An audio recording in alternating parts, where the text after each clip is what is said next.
अस्सलाम वालेकुम नाजरीन, जहां वबासी एक नए प्रोग्राम के साथ हाजिर है। सुप्रीम कोर्ट से अब तक की बड़ी खबर यह है कि साबिक वज़ीर आज़म इमरान खान आम इंतखाबात जो 8 फरवरी 2024 को होने जा रहे हैं उसमें इंतखाबात लड़ने के लिए अहल नहीं रहे। सुप्रीम कोर्ट ऑफ पाकिस्तान ने बिल्कुल वाज़ेह कर दिया है। और ये हुआ क्यों? हुआ ये कि जनाब एक पटिशन तोशाखाना केस में इमरान खान की सज़ा तो मुअत्तल हो चुकी है लेकिन फैसला बरकरार है। उस फैसले को मुअत्तली करने के लिए पीटीआई ने पहले इस्लामाबाद हाई कोर्ट से रुजू किया, वहाँ से रिलीफ नहीं मिला। सुप्रीम कोर्ट में आए, सुप्रीम कोर्ट में आए तो उसके ऊपर दरखास्त के ऊपर नंबर से वगैरह तो लगा दिया गया लेकिन केस हियरिंग के लिए फिक्स नहीं हो रहा था। अच्छा, आपको याद है कि पिछले अहद में जब उमर रज़ा बंदियाल साहब चीफ जस्टिस ऑफ पाकिस्तान हुआ करते थे तो उस वक्त पाकिस्तान तहरीक इंसाफ की कानूनी जो टीम है वो जनाब आराम से जाते थे, चैम्बर में मुलाकात करते थे और फिर एक दो दिनों बाद वो केस समात के लिए मुकर्रर हो जाता था। लेकिन अब थोड़ी सूरत हाल मुख्तलिफ हो गई है और वो उसकी वजह यह है कि अब वो चैम्बरों वाले में मुलाकातें वाला सिलसिला तो बंद हो गया है। एक अटैम्प्ट इन्होंने लास्ट टाइम की ओपन प्रोसीडिंग में लेवल प्लेइंग फील्ड के हवाले से कहा जी हमारी दरखास्त है, फौरी तौर के ऊपर इंटरटेन हुई। इलेक्शन कमीशन को कहा पीटीआई के वफ़द से मुलाकात की जाए और इनके तहफ़्फ़ुज़ात को जो है वो दूर किया जाए या उनकी दादरसी के लिए देखा जाए कि दादरसी बनती है तो इकदाम किए जाएँ। तो पाकिस्तान तहरीक इंसाफ की कम्युनिटी टीम ने सोचा कि हम यही एक्सरसाइज दोबारा दोहराते हैं। आज फिर जनाब एडवोकेट लतीफ़ खोसा साहब, उनकी टीम बेंच 1 में मौजूद थी। कायम मकाम चीफ जस्टिस सरदार तारिक मसूद साहब और जस्टिस अतर मिनल्ला साहब उस बेंच में मौजूद थे। पाकिस्तान तहरीक इंसाफ की कानूनी टीम जिसको लीड लतीफ़ खोसा कर रहे थे रोस्तम पर आए और उन्होंने कहा कि जनाब हमने लेवल प्लेइंग फील्ड के लिए भी दरखास्त दी हुई है, हमारे मुंशी से कुछ दस्तावेजात भी छीने गए हैं और उसके साथ साथ तोशाखाना का फैसला मुअत्तल करने के लिए भी हमने दरखास्त दायर की हुई है। तो सुप्रीम कोर्ट जो है वो इसके ऊपर आज ही इस केस को सुने। तो कायम मकाम चीफ जस्टिस सरदार तारिक साहब ने कहा कि अच्छा हम ऐसे करते हैं कि हम ऑफिस से पूछ लेते हैं, यानी सुप्रीम कोर्ट के दफ्तर से जहाँ पे ये दरखास्तें वगैरह दायर होती हैं, इंस्टीट्यूशन ब्रांच इसको कहा जाता है, तमाम प्रोसेस देख लेते हैं तो फिर उसके बाद देखते हैं। अच्छा जी, समात में कोर्ट प्रोसीडिंग में वक्फा हुआ 11 से 11:30, 11:30 के बाद दोबारा ओपन कोर्ट आई, फिर दोबारा हियरिंग चली, मुख्तलिफ जो रूटीन के केसेस से वो चल रहे थे। फिर उसके बाद जनाब ये हुआ कि दोबारा यही बात की गई कि जनाब ये हमारा केस है, इसको लगाया नहीं जा रहा। तो इस पर फिर सुप्रीम कोर्ट ने चेयरमैन पीटीआई इमरान खान की सज़ा मुअत्तली अपील को छुट्टियों में मुकर्रर करने की इस्तदा मुस्तरद रद्द कर दी और उसकी दो वजूहात बताई गई हैं। एक वजह यह है कि कायम मकाम चीफ जस्टिस सरदार तारिक मसूद साहब ने यह कहा कि छुट्टियों में 3 रुकनी बेंच दस्तियाब नहीं है, छुट्टियों के बाद 3 रुकनी बेंच इस केस को सुनेगा। इस्लामाबाद हाई कोर्ट के 2 रुकनी बेंच ने फैसला सुनाया था और 2 रुकनी बेंच के खिलाफ 3 रुकनी बेंच ही इस केस को सुन सकता है।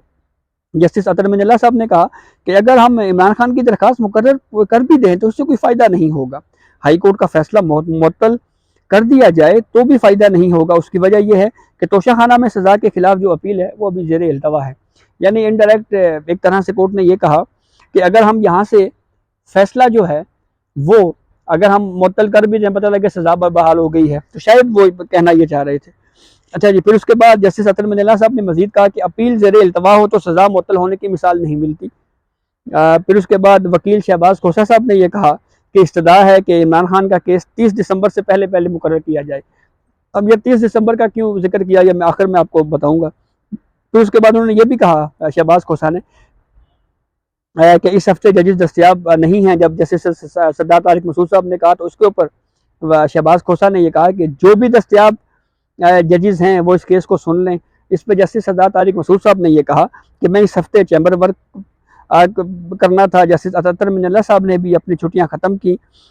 शहबाज खोसा ने कहा जी कि पूरी कौम इस केस का मुंतज़िर है, यानी पूरी कौम जो है वो सिर्फ इसी केस के लिए बैठी हुई है कि इमरान खान जो है वो इलेक्शन लड़े। तो फिर उस पर उन्होंने मजीद ये कहा जी कि एक ही दिन में ट्रायल कोर्ट ने 5 मरतबा बुलाकर सज़ा सुना दी। अतर मिनल्ला साहब ने कहा कि हमने कानून देखना है, अपील ज़ेर इल्तवा हो तो सज़ा मुअत्तल नहीं हो सकती, हाई कोर्ट का फैसला मुअत्तल भी कर दें तो कोई फ़ायदा नहीं होगा। अभी 2 जजेस जो है वो अपील खारिज कर सकते हैं, कहते हैं तो कर लेते हैं, जैसे सरदार तारिक मसूद साहब ने कहा। फिर शहबाज खोसा ने कहा जी कि मखदूम जावेद हाशमी के केस में सज़ा और फैसला मुअत्तल किया गया। सरदार तारिक साहब ने कहा कि केस जो है वो 3 रुकनी बेंच ही सुनेगा जनाब। फिर उसके बाद जो है वो कायम मकाम चीफ जस्टिस सरदार तारिक साहब ने यह ज़रूर कहा कि लेवल प्लेइंग फील्ड पर जो आपकी दरख्वास्त है वो हो सकता है हम कल समात के लिए मुकर्रर कर दें, क्योंकि वो 2 रुकनी बेंच जो है वो इसको सुन सकता है। अच्छा जी, फिर एक और मामला था जिसमें ये कहा गया जी कि पाकिस्तान तहरीक इंसाफ की जो वकील हैं उनके मुंशी से दस्तावेज़ात छीने गए। तो इस पर कायम मकाम चीफ जस्टिस सदात तारिक साहब ने यह वाज़ेह किया कि दस्तावेज़ात छीनने के मामले पर सुप्रीम कोर्ट में कोई दरख्वास्त नहीं दायर की गई। हाँ, ये ज़रूर है कि जज साहब के चीफ सेक्रेटरी को व्हाट्सएप की गई है दरख्वास्त, और व्हाट्सएप की गई दरख्वास्त पर जनाब कार्रवाई नहीं होती। बाज़ाब्ता तौर पर दरख्वास्त जमा करवाएं, इंतज़ामी तौर पर इस मामले पर कार्रवाई की जाएगी, ये ऑब्जर्वेशन दी गई। और उसके बाद बिल्कुल वाज़ेह हो गया कि छुट्टियाँ हैं, और फिर उसके बाद केस जो है वो भी फौरी तौर पर नहीं लग सकता। केस लगेगा जनाब, अगर लगा भी 2 जनवरी, उस वक्त फ़ायदा नहीं होगा। वजह यह है कि जो इंतखाबी शेड्यूल जारी किया है इलेक्शन कमीशन में, उसमें इलेक्शन कमीशन ने बिल्कुल वाज़ेह किया है कि जो कागजात नामजदगी जमा हो चुके हैं उसकी जांच पड़ताल यानी स्क्रूटनी का जो अमल है वो 24 दिसंबर से 30 दिसंबर तक है। तो जब 24 दिसंबर से 30 दिसंबर तक स्क्रूटनी का पूरा अमल मुकम्मल हो जाएगा, जब ये तय हो जाएगा ये उम्मीदवार हैं जो इलेक्शन लड़ सकते हैं, ये क्लियर हैं, जांच पड़ताल हो गई, तो फिर उसके बाद केस अगर टेकअप हुआ भी तो जनाब वो स्क्रूटनी का अमल को रिवर्स तो नहीं किया जा सकता। वैसे भी ये वो कोर्ट नहीं है जो ये कहे कि घड़ी को रिवर्स कर दें और गुड टू सी यू जैसी बातें कहें। अब जनाब अब आम आदमी के भी केसेस यहाँ पे थोड़े बहुत सही लेकिन सुने ज़रूर जाते हैं। अब जस्टिस अतर मिनल्ला साहब की ऑब्जर्वेशन से बिल्कुल वाज़ेह हो गया है, क्लियर हो गया है कि अगर इसको अपील जो है, अगर हम इसका फ़ैसला मुअत्तल कर भी दें तो तब भी जो है वो उसका कोई फ़ायदा इमरान खान को नहीं होगा, क्योंकि अपील जो है वो इस्लामाबाद हाई कोर्ट में पेंडिंग है। अब पाकिस्तान तहरीक इंसाफ बेचारी फंस चुकी है। अब वो जस्टिस अतर मिनल्ला साहब के खिलाफ अगर कोई ट्रेंड चलाना चाहें, जो कि रिवायत है कि फ़ैसला मर्जी का ना आए तो ट्रेंड चलाई जाओ और जजेस की तस्दीक शुरू कर दो, तो वो बेचारे काफ़ी मुश्किल में फंस गए हैं। अब ट्रेंड भी नहीं चल सकता जस्टिस अतर मिनल्ला साहब के खिलाफ। वजह बिल्कुल सादा सी है कि 2 दिन पहले यही पाकिस्तान तहरीक इंसाफ जो है वो अतर मिनल्ला साहब के लिए बहुत सी दुआएं भी करती रही और बहुत ज़्यादा पजीराई दी गई सोशल मीडिया के ऊपर। जस्टिस अतर मिनल्ला साहब को ये कहा कि बहुत ज़बरदस्त जज हैं, आइन और कानून के मुहाफ़िज़ हैं।